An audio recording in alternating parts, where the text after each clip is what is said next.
একটি সংসার, একটি আকর্ষণ, একটি ভুল সিদ্ধান্ত, আর সেই ভুলের বিষ ধীরে ধীরে ছড়িয়ে পড়ে মানুষের সম্পর্ক, প্রেম, বিশ্বাস আর জীবনের ভেতর। যে বিষ চোখে দেখা যায় না, কিন্তু হৃদয়কে ধ্বংস করে দেয়। বঙ্কিমচন্দ্র সেই বিষের নাম দিয়েছেন বিষবৃক্ষ।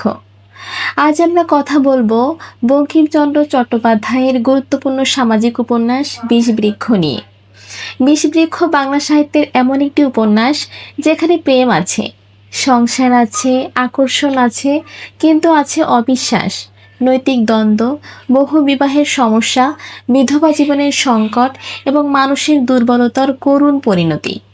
উপন্যাসের কেন্দ্রীয় চরিত্র নগেন্দ্র। তিনি ধনী, শিক্ষিত, সামাজিকভাবে প্রতিষ্ঠিত একজন মানুষ। তার স্ত্রী সূর্যমুখী।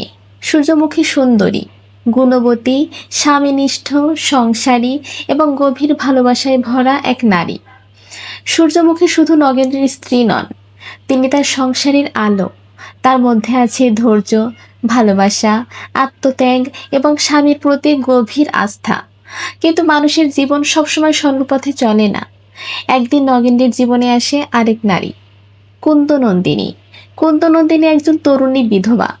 বিধবা জীবনের যে অসহায়তা, নিরাপত্তাহীনতা, সামাজিক সংকট এবং আকুলতা কুন্তনন্দিনীর চরিত্রে তা স্পষ্টভাবে ফুটে উঠেছে। সে সুন্দরী, কোমল, অসহায় এবং সমাজের কঠিন বিধিনিষেধের মধ্যে বন্দী। বঙ্কিমচন্দ্র এখানে শুধু একটি প্রেমের জটিলতা দেখাননি, তিনি দেখিয়েছেন 19 শতকের সমাজে বিধবা নারী কতটা অসহায় ছিল। তার নিজের ইচ্ছা, ভবিষ্যৎ, আবেগ সবকিছু সমাজের কঠোর নিয়মের মধ্যে আটকে থাকত। নগেন্দ্র কুন্দনন্দিনীর প্রতি আকৃষ্ট হয়। প্রথমে হয়তো করুণা, সহানুভূতি, দায়িত্ব এসব থেকেই তার মনে টান জন্মায়, কিন্তু ধীরে ধীরে সেই টান হয়ে ওঠে প্রেম বা মোহের মতো এক জটিল আবেগ। এখান থেকেই শুরু হয় বিষবৃক্ষের বীজ রোপণ। একটি সংসারে যখন বিশ্বাসের জায়গায় সন্দেহ আসে, কর্তব্যের জায়গায় মোহ আসে, আর সংযমের জায়গায় আকর্ষণ জায়গা নেয়, তখন সেই সম্পর্কের ভিত কাঁপতে শুরু করে। সূর্যমুখী নগেন্দ্রকে ভালোবাসে, কিন্তু সে বুঝতে পারে স্বামীর মন অন্যদিকে চলে যাচ্ছে। যে সংসার তার কাছে ছিল পূজার মতো, সেই সংসারে এখন অদৃশ্য বিষ ঢুকছে। একজন স্ত্রীর কাছে এর চেয়ে বড় কষ্ট আর কি হতে পারে? স্বামী সামনে আছে, কিন্তু তার মন আর পুরোপুরি নিজের কাছে নেই। সূর্যমুখী অপমানিত হয়, আহত হয়, কিন্তু তার ভেতরের মর্যাদা তাকে ভেঙে পড়তে দেয় না। সে স্বামীর জন্য ত্যাগ করতে পারে, কিন্তু নিজের হৃদয়ের বেদনা ভুলতে পারে না। অন্যদিকে কুন্দনিন্দীয় নিছক দোষী চরিত্র নয়, সে সমাজের শিকারও। তার আকাঙ্ক্ষা আছে, ভালোবাসা পাওয়ার ইচ্ছা আছে, নিরাপত্তা চাওয়ার অধিকার আছে, কিন্তু তার অবস্থান এমন এক জায়গায় যেখানে তার ব্যক্তিগত আবেগ অন্যের সংসারে অশান্তি আনে। এই কারণে বিষবৃক্ষ সহজ ভালো মন্দের গল্প নয়। এখানে কেউ একেবারে দেবতা নয়, কেউ একেবারে দানবও নয়। এখানে মানুষ আছে, মানুষের দুর্বলতা, আকর্ষণ, ভুল, অনুতাপ এবং ভাঙন আছে। উপন্যাসে বহু বিবাহের বিষয়টি খুবই গুরুত্বপূর্ণ। নগেন্দ্র কুন্দনন্দিনীকে বিয়ে করলে তার সংসারে শুধু একজন নতুন নারী আসে না, আসে অশান্তি, আসে অবিশ্বাস, আসে মানসিক দ্বন্দ্ব। বঙ্কিমচন্দ্র যেন দেখাতে চেয়েছেন বহুবিবাহ কোনো সহজ সামাজিক ব্যবস্থা নয়। এটি মানুষের হৃদয়কে ভাঙে, নারীর মর্যাদাকে আঘাত করে, সংসারকে বিষিয়ে তোলে। সূর্যমুখীর জীবনে এই আঘাত গভীর।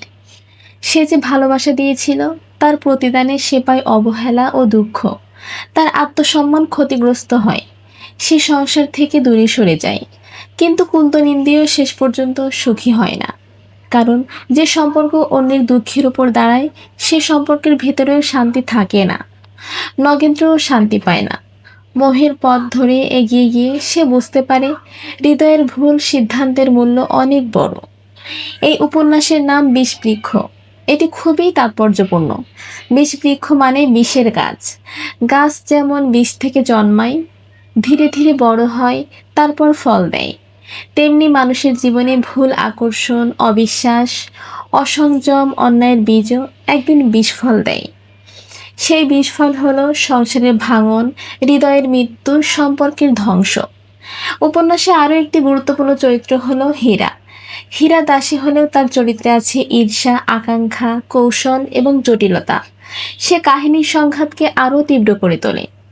হীরা চরিত্রের মাধ্যমে বঙ্কিমচন্দ্র দেখিয়েছেন সমাজে নিচু স্তরের মানুষও শুধু পটভূমি নয়, তাদেরও আকাঙ্ক্ষা, রাগ, প্রতিশোধ, মানসিক জটিলতা আছে।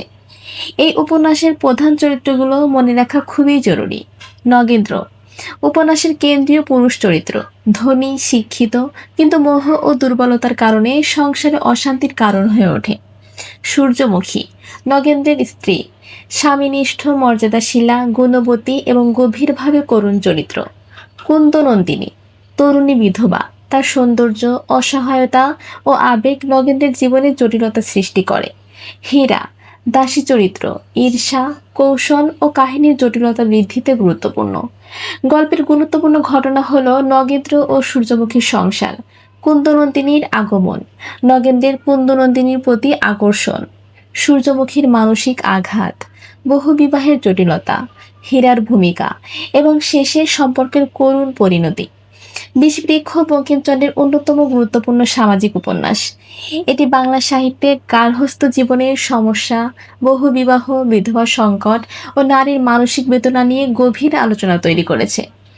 এই উপন্যাসে বঙ্কিমচন্দ্র শুধু নৈতিক শিক্ষা দেননি, তিনি দেখিয়েছেন মানুষের হৃদয় জটিল, প্রেম কখনো পবিত্র, কখনো মোহ, করুণা কখনো দায়িত্ব, কখনো আকর্ষণ, আর ভুল সিদ্ধান্ত কখনো শুধু একজনকে নয়, পুরো সংসারকে ধ্বংস করে দেয়।